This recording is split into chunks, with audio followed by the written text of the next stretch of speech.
차별금지법은 갑자기 등장한 게 아니고 이미 2007년도에 본격적인 논쟁에 들어갔었어요.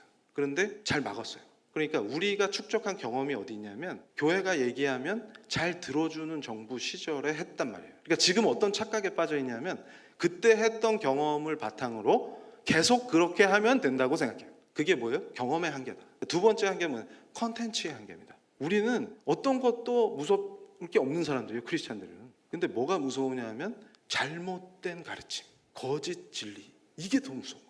사실은 성경을 왜곡하는 거. 그러니까 그런 것들이 지금 판치고 있는 거예요. 컨텐츠가 좋아야 된다라고 얘기하는 것은 뭐냐면 제대로 성경적 세계관이나 성경이 가르치는 내용을 제대로 설명할 수 있어야 됩니다. 그것도 딱 보면 아 짜증나 이게 아니라 눈이 딱 띄게, 그게 핵심이에요. 또 무슨 한계입니까? 전략의 한계. 그러니까 지금 당장 교인들이 만든, 교회 내에서 만든 단체가 흥행을 하느냐 마냐, 우리 단체 사이즈가 커지냐, 인기를 끄냐, 집토끼 많이 가둬놓으면 뭐해요? 어차피 법안은 뭐예요? 표싸움이잖아요. 그걸 어떻게 우리가 시민들을 이해시키고 설득하면서 이 운동을 확산시켜 나가느냐, 거기에는 별로 관심이 없어요. 그래서 뭐가 나옵니까? 소통의 한계, 확산 불가능이다. 우리가 주장하는 게 확산이 돼야 되는데 우리끼리만 만족해. 또 뭔 한계? 연대의 한계, 고립을 자초한다. 그래서 제가 차별금지법 얘기하면서 뭐 강조했어요? 지금 교회만의 문제가 아니다. 이 차별금지법은 전 국민이 지금 위험해진다. 질문할게요. 지금 잘 들어보세요. 자, 영국하고 미국이 뭐가 다릅니까?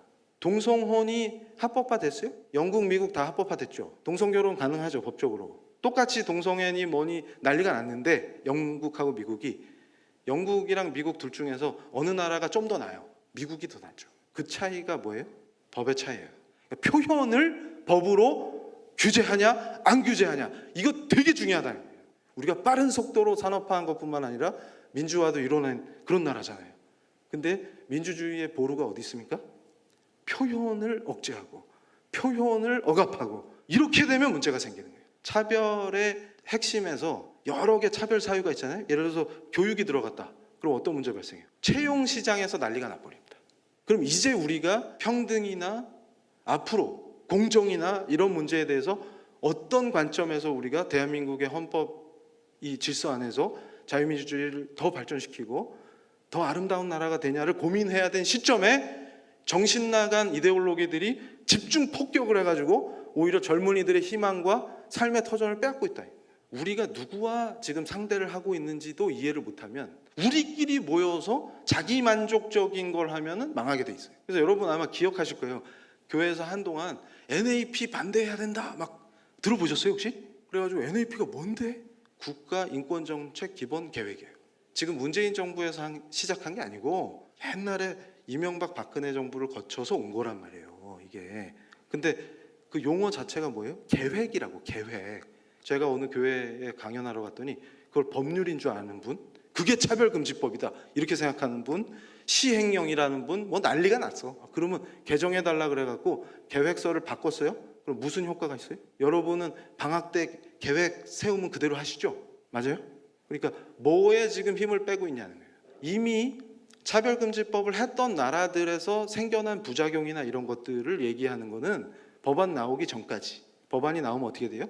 그 법안 자체가 갖고 있는 위험성을 얘기해야 됩니다. 자, 미국에서 주마다 법이 다르단 말이에요. 근데 한 26개 주가 우리가 반대하는 차별금지법을 하고 있단 말이에요. 그런데 부작용이 왜 적으냐? 그랬더니 21개 주에서 종교 면제 조항을 두고 있다. 예를 들어서 신학대학에서 교수를 초빙하는데 동성애가 인권이라고 주장하는 신학자예요. 그래서 임용을 못 하겠어요. 이렇게 했을 때 종교적인 이유를 내세우면 저 법을 적용 안 한다 그 말이에요. 교회도 마찬가지겠네요. 교회를 운영하는데 교회의 자유가 보장돼야 된다는 거예요. 우리 교회가 추구하는 신학적 입장을 고수해도 된다는 거예요. 그런데 재미난 것이 민주당의 이상민 의원이 12월에 종교 면제 조항을 넣어서 한번 법안을 내봤어. 근데 우리 반응이 그런 게 있는지도 몰라. 그래서 6월 달에 새로 나왔죠. 그거 빼고. 무슨 얘기냐면 우리가 이 정도다 그 말이에요. 자, 종교만 문제가 아니라 거기 차별 사유 들어간 거 하나하나 검토해 보면, 그래서 제가 교육 학력 이거 빼지 않으면 난리 난다 이렇게 주장한 뒤에 교육부가 공식적으로 국회에 의견을 냈다고, 학력 빼달라고. 그랬더니 그냥 같은 세력인데 교육부를 막 공격을 하고 정부와 여당이 싸우잖아요. 그것 때문에. 이게 우리한테는 좋은 거라니까요. 그럼 어떻게 돼요? 교육도 빼고 종교는 면제하고 뭐는 빼고 그러느니 폐기해. 간단하잖아요.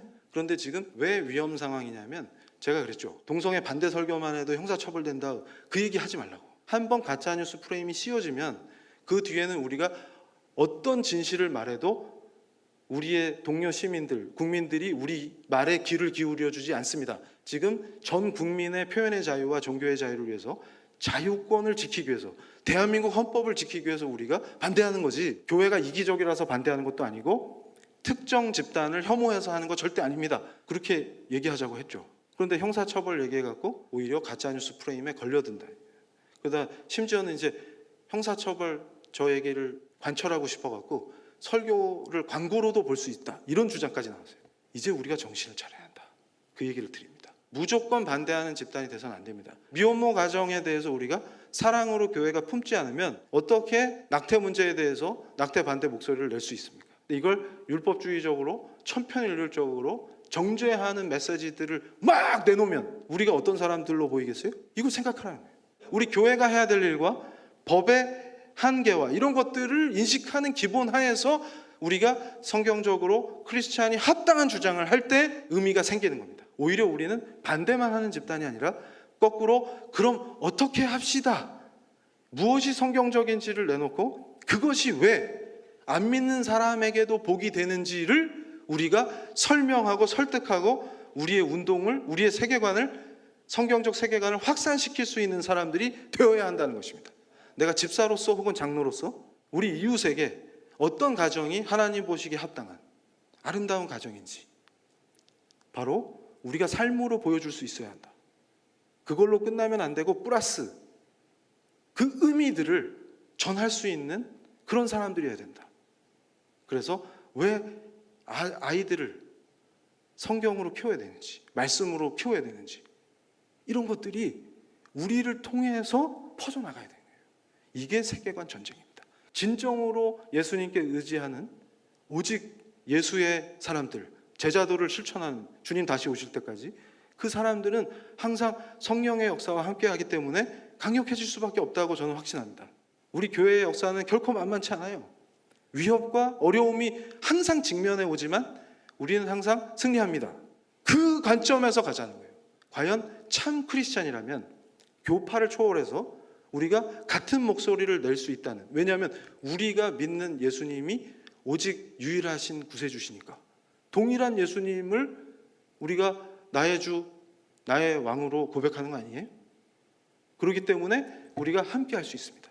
그러면서 또 뭘 해야 돼요? 이제는 우리가 이 세계관 전쟁에서 어떻게 합리적으로 탁월하게 해나갈 수 있는지 진짜 정치 참여와 진짜 시민운동의 모습을 보여줘야 한다.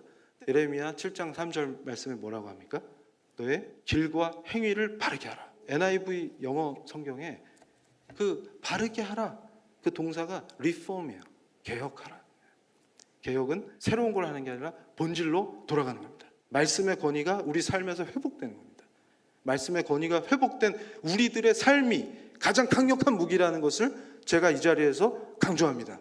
그것을 그 삶으로 우리가 빛과 소금으로 살고 나를 부르신 그 영역에서 절대 주권의 나의 하나님의 대리자로 그 절대 주권을 선포하는 하나님의 도구로 강단에서 또 영업장에서 각자 우리를 부르신 곳에서 쓰임 받으면서 우리가 복음을 전하고 교회를 지키고 더 아름답게 지켜내고 우리 2세들을 진정한 말씀으로 양육해서 세우고 그들이 또 참으로 훌륭한 크리스찬 리더들이 돼서 국회로 진출하고 정부로 나아가고 각 부르신 영역에 들어가서 참 지식인으로 크리스찬 지식인으로 시대를 이끌고 세상을 소금으로 개혁하고 예수님의 제자들이 될 때 우리는 반드시 승리할 거라고 믿습니다.